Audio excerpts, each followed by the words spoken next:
What up, y'all? It's boy, Mr. Downtown Ray Melo, and you're listening to the Entertainment Report on iHeartRadio, live from Dubai for Thursday, May 3rd, 2018, delivering some major stories and trends going on in the world of entertainment and beyond. You can follow the show on Facebook, Twitter, or Instagram, facebook.com/The Entertainment Report with Ray Melo, that's RAYMELO, on Twitter at The Enter Report, or on Instagram at The Entertainment Report. You can listen to the show anytime you want on iHeartRadio. Just go to iHeart.com or your iHeart phone app, search for the Entertainment Report, and it'll take you to the page. Donald Glover gave fans a tour of iconic spaceship, the Millennium Falcon, in a new featurette for a Star Wars story. Glover, who will be portraying Lando Calrissian in the prequel film, presents a cleaner and more pristine Millennium Falcon than the one seen throughout the Star Wars series. The tour takes fans to never-before-seen parts of the ship, including the kitchen and captain's quarters, where Lando has a walk-in cape amore. Glover also shows the famed cockpit, where a push of a lever sends the Millennium Falcon into hyperdrive. Glover says while walking through the Millennium Falcon's white hallways, the ship has probably never looked better than when Lando kinda had it. Glover will be joined by Ellen DeGeneres as Han Solo in Solo Star Wars Story, alongside Emilia Clarke, Woody Harrelson, and Thandie Newton. The film is set to arrive in theaters on May 25th. DeGeneres recently said that the film differs from other entries in the Star Wars franchise due to its large amount of humor. The Handmaid's Tale returned for Season 3. Hulu announced at its upfront presentation Wednesday in New York that it's picked up the series for a third season. Elizabeth Moss, who plays Offred, said at the event, "We are incredibly proud and excited to be keeping the fire burning with MGM, Bruce Miller, Warren Littlefield, the producers, cast, and crew of Season 3. Hulu confirmed the news on its official Twitter account. The company wrote, "We are thrilled to announce today that our Emmy and Golden Globe award-winning original series, The Handmaid's Tale, will be returning for a third season. The Handmaid's Tale is based on the Margaret Atwood novel of the same name. The show co-stars Joseph Fiennes, Yvonne Strahovski, Alexis Bledel, and Samira Wiley, and debuted its second season on April 25th. Hulu said on Twitter, Season 2 of The Handmaid's Tale just launched last week, and viewing during the first 24 hours was more than double that of Season 1. Moss shared a photo on Instagram with Wiley, who portrays Ruby, at the presentation. Moss captioned the picture, "My partner in crime, friendship, and all things badass. Hashtag who do that like that. Hashtag Handmaid's Tale. Hashtag Hulu Upfronts." The Mindy Project collaborators Mindy Kaling and Matt Warburton are writing and producing a limited series for Hulu based on the 1994 romantic comedy Four Weddings and a Funeral. The news release from the streaming service said Wednesday the series will follow a group of friends as their lives intersect through 5 events. Hugh Grant, Andy McDowell, John Hannah, Simon Cowell, James Fleet, and Kristen Scott Thomas starred in the original film version of Four Weddings and a Funeral, which was written by Love Actually scribe Richard Curtis. The movie follows Grant's character Charles as he witnesses the important lives events of his friends while attempting to avoid romantic commitments himself. No casting has been announced for the TV show. Kaling is also an actress known for her performances in The Office, The Mindy Project, and A Wrinkle in Time. Hulu has released a new teaser trailer Wednesday for Castle Rock, its psychological horror anthology series, which is set in the Stephen King multiverse. Produced by J.J. Abrams, the show is to premiere July 25th. It stars Andre Holland, Melanie Linsky, Sissy Spacek, Bill Skarsgård, Jane Levy, and Scott Glenn. A synopsis reads, Castle Rock is an original story that combines the mythological scales and intimate character storytelling of King's best-loved works, weaving an epic saga of darkness and light, playing out on a few square miles of Maine's woodland. The latest preview of the series shows various denizens of the titular town going about their lives as a man speaks in voiceover. He says, "We're trapped in a cycle that stretches back centuries. There is blood in every backyard, inside every house. People says it wasn't me, it was the place, and the thing is, they're right." Alyson Hannigan, Jimmy Kimmel, Brad Paisley, and Jason Sudeikis are to appear on the Gong Show, ABC announced Wednesday. They'll join the revolving panel of judges that will include returning referees Will Arnett, Dana Carvey, King Young, and Rob Riggle. Season 2 of the updated version of the iconic variety show is to premiere on the network June 21st. Canadian comedian Mike Myers plays a British character named Tom Maitland to host the program. The news release says performers such as contortionists, singers, magicians, dancers, jugglers, and dancers dancing dogs are just some of the dozens and dozens of acts that are set to impress our panel of 3 celebrity judges. If any of the judges deem an act to be less than worthy of a score, they can pick up a mallet and hit the giant gong that is hanging behind them and end the underwhelming performance. But if the judges are happy with the act, they will let it play out until the end and present their scores numerically from 0 through 10. The act with the highest score wins a trophy and a cash prize. Blake Lively goes missing in the first teaser trailer for A Simple Favor. The preview follows Stephanie Ward, played by Anna Kendrick, a blogger who investigates the mysterious disappearance of her best friend Emily Nelson, played by Lively, from their small town. Stephanie considers Emily as a, quote, wonderful, elegant person, although Emily's husband, played by Henry Golding, describes his wife as an enigma. Stephanie soon learns her friend may have had a secret life. She says in the clip, everybody has a dark side. Some of us are better at hiding it than others. Lively promoted the movie this week by deleting all of her Instagram photos and adding the biography, What Happened to Emily Nelson. A Simple Favor is based on the Darcy Bell novel of the same name. Paul Feig directed the film, which co-stars Joshua Satine, Linda Cardinelli, Eric Johnson, and Jean Smart. Feig told Hollywood Streams in April, I've always been looking for a kind of Hitchcockian-style thriller, lots of great twists and turns, but also 2 very fun, compelling characters. A Simple Favor opens in theaters September 14th. The last remaining Outlaws are on the run in the latest trailer for Rockstar Games' upcoming open-world Western sequel, Red Dead Redemption 2. The clip, released Wednesday, features new protagonist Arthur Morgan. Morgan is a member of the Van der Linde Gang, a group that commits crimes, including bank and train robberies. The trailer also features the game's sprawling western world that is filled with open ranges, dense forests, and lively towns. The synopsis reads, America 1899, the end of the Wild West era has begun as lawmen hunt down the last remaining outlaw gangs. Those who will not surrender or succumb are killed. It also states, after a robbery goes badly wrong in the western town of Blackwater, Arthur Morgan and the Van der Linde Gang are forced to flee. With federal agents and the best bounty hunters in the nation massing on their heels, the gang must rob, steal, and fight their way across the rugged heartland of America in order to survive. As deepening internal divisions threaten to tear the gang apart, Arthur must make a choice between his own ideals and loyalty to the gang who raised him. The Van der Linde Gang, also known as Dutch's Gang, was featured in the first Red Dead Redemption as protagonist John Marston left the group of criminals. This marks the upcoming entry of a prequel to the original title.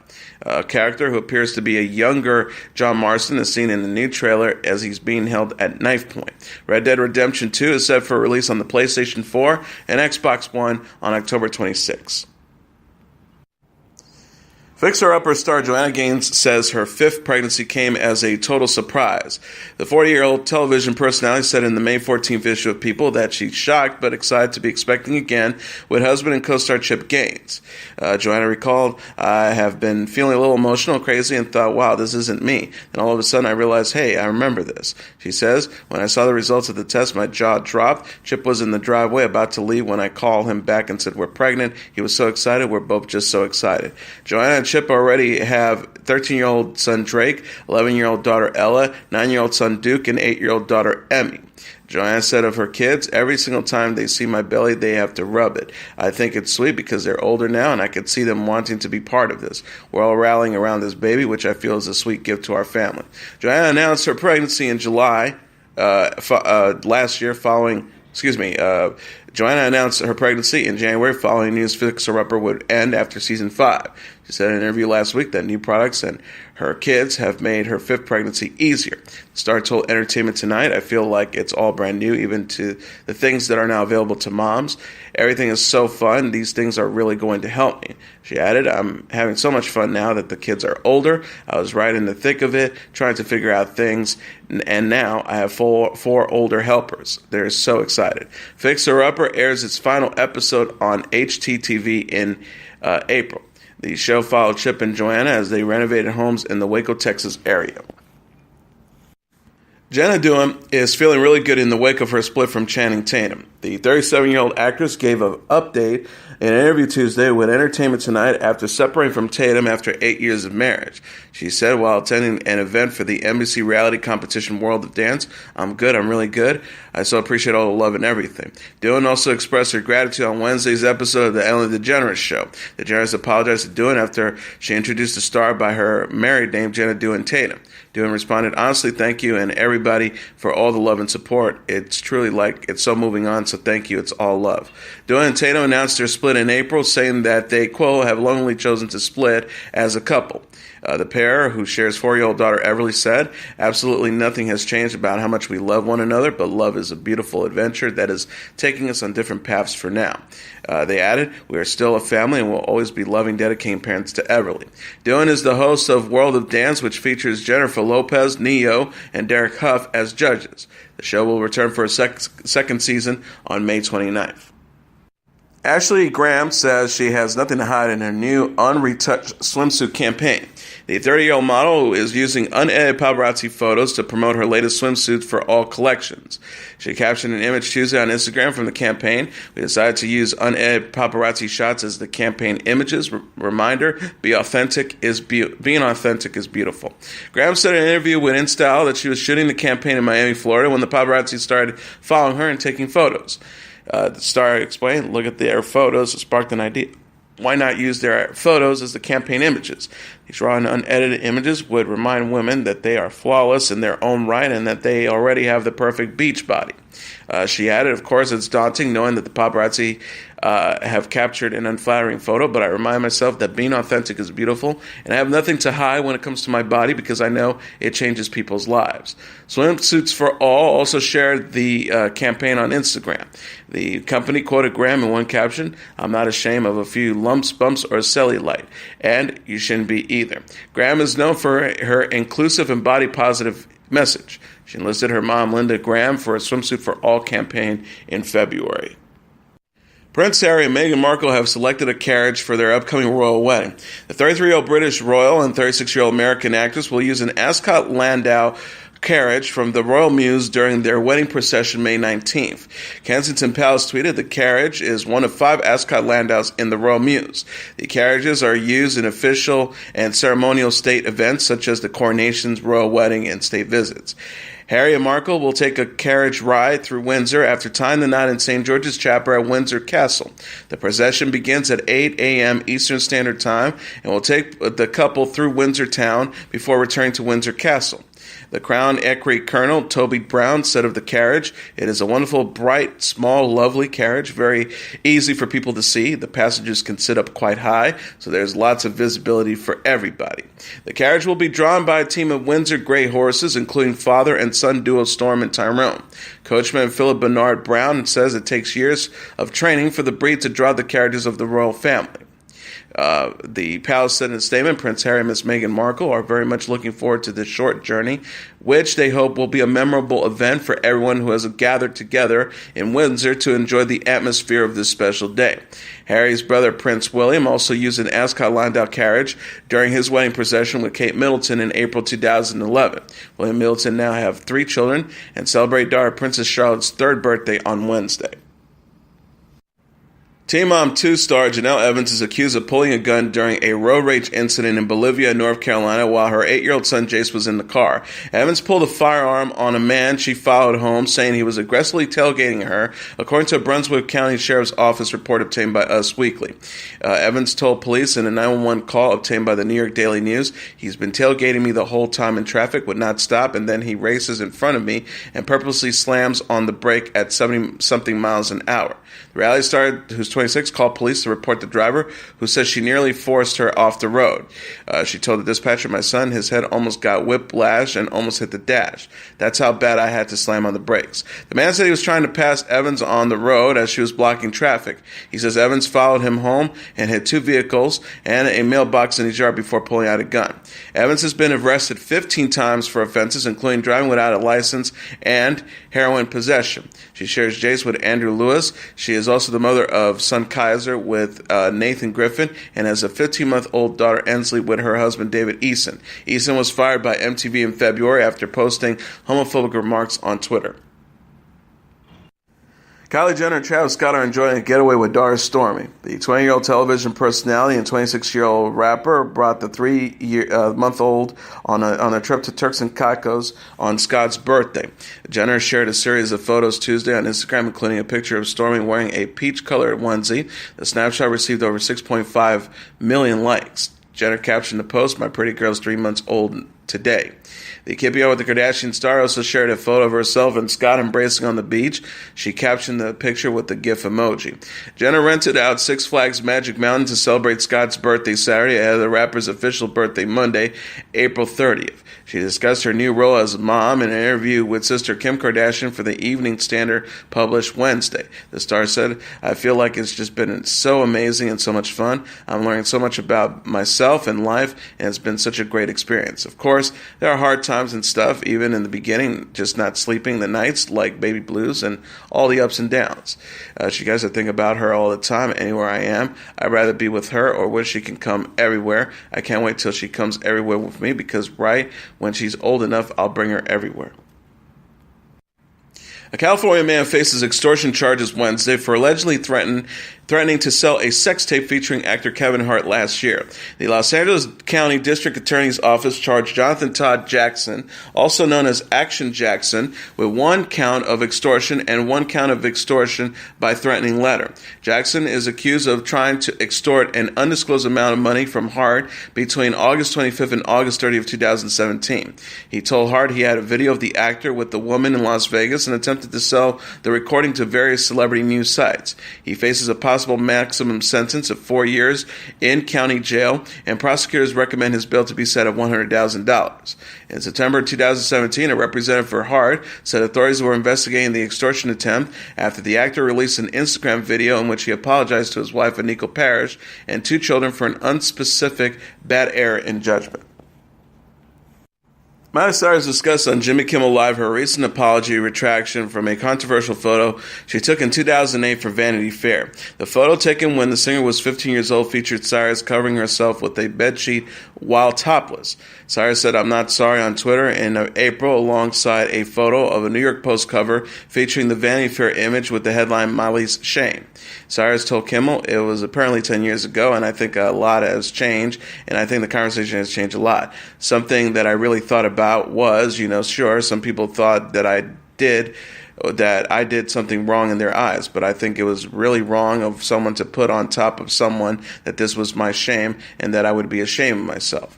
Cyrus also explained that she wasn't being sexualized while taking part in the photo shoot. She continued, "It was everyone else's poisonous thoughts and minds that ended up turning this into something it wasn't supposed to be. So actually, I shouldn't be ashamed. They should be ashamed." Cyrus' appearance on Jimmy Kimmel Live also included the 25-year-old discussing how she chose to abstain from smoking marijuana and how fiancé Liam Hemsworth likes to scare her inside their home. She says about smoking, "It's just not for me at this time in my life, but I'm sure there will be a day that I will happily indulge." The South Korean boy band BTS will perform for a second time on the Ellen DeGeneres Show. The K-pop group will perform the new single Fake Love on the show's May 25th episode, according to Variety. Ellen DeGeneres Show executive producer Andy Lancer appeared to confirm the news by retweeting the Variety article. BTS's agency, Big Hit Entertainment, confirmed to Billboard the boy band will appear on the show. The company said, "We can confirm that BTS will be on the Ellen DeGeneres Show, and we are discussing the details of the upcoming appearance with the show." BTS performed on the Ellen DeGeneres Show for the first time in November. May 25th appearance would follow the release of the group's album Love Yourself, Tear. The album, which debuts May 18th, is a follow to the EP Love Yourself, Her. BTS will perform a new single from Love Yourself, Tear at the 2018 Billboard Music Awards on May 20th. The boy band will take the stage in several U.S. cities during its Love Yourself World Tour, which kicks off August 22nd in Seoul, South Korea. And now here are the top 10 songs on the Billboard Hot 100 sales charts for the week of May 5th. Number 10, J. Cole with K.O.D. Number 9, Block Boy JB featuring Drake with Look Alive. Number 8, J. Cole with Kevin's Heart. Number 7, Zed, Maren Morrison Gray with The Middle. Number 6, J. Cole with ATM. Number 5, Post Malone featured Ty Dolla $ign with Psycho. Number 4, Behe Reha and Florida Georgia Line with Meant to Be. Number 3, Ariana Grande with No Tears Left to Cry. Number 2, Drake with God's Plan. And the number 1 song on the Billboard Hot 100 sales charts for the week of May 5th, Drake with Nice for What. And now let's take a look at what happened on this date in entertainment history. On this date in 1933, James Brown is born. Soul Brother number 1, the godfather of soul, Mr. Dynamite, Sex Machine, the minister of the new super heavy funk. These are some of the names by which the world would eventually know James Joseph Brown Jr., the revolutionary music figure who was born on this date in 1933. The story Brown himself would often tell is that he appeared stillborn when he first came into the world, but that an aunt attended his birth managed to breathe life into him. Long before he changed the course of the 20th century popular music and crowned himself the hardest working man in show business, little James Brown may well have been the hardest working boy in Augusta, Georgia, where he was sent to live with his aunt Honey Washington at the age of 6. He spent the previous several years with his father James Sr., who scraped out a meager living selling pine tar to local turpentine factories in the woods of Barnwell County, South Carolina, just down the Savannah River in Augusta. James' mother had left with another man when James was only 4, and while Aunt Honey would play something of a maternal role for James, the fact that she ran a brothel and sold moonshine for a living made up for anything but a traditional upbringing. While other famous musicians of his generation would get their musical training in the traditional contents of his church, James Brown would get his on the streets, where between jobs as a cotton picker, coal scrounger, and shoeshine boy, he also danced and sang to attract clients to his aunt's place for business. He honed his talents further in prison, where he served a sentence to 8 to 16 years for stealing parked cars at the age of 15. An experience that might have broken another man, however, instead inspired Brown to dedicate himself to music. He did his first gospel singing while in prison, where he earned the nickname Music Box, and it impressed his warden and the Georgia State Parole Board enough with his seriousness of purpose to win his release after only 3 years. At the age of 19, a highly motivated, worldly wise, and ferociously talented James Brown walked out of prison and began his climb towards music greatness. He was born on this date in 1933 and died on Christmas Day, 2006. And as your entertainment report for Thursday, May 3rd, 2018, I'm your host, Mr. Downtown Ray Melo. I'll be back tomorrow to deliver some major stories and trends going on in the world of entertainment and beyond. You can follow the show on Facebook, Twitter, or Instagram. Facebook.com/The Entertainment Report with Ray Melo. That's RAYMELO. On Twitter at The Enter Report, or on Instagram at The Entertainment Report. You can listen to this episode or any previous episodes of The Entertainment Report anytime you want on iHeartRadio. Just go to iHeart.com or your iHeart phone app, search for The Entertainment Report, and it'll take you to the page. Good night, and God bless you all.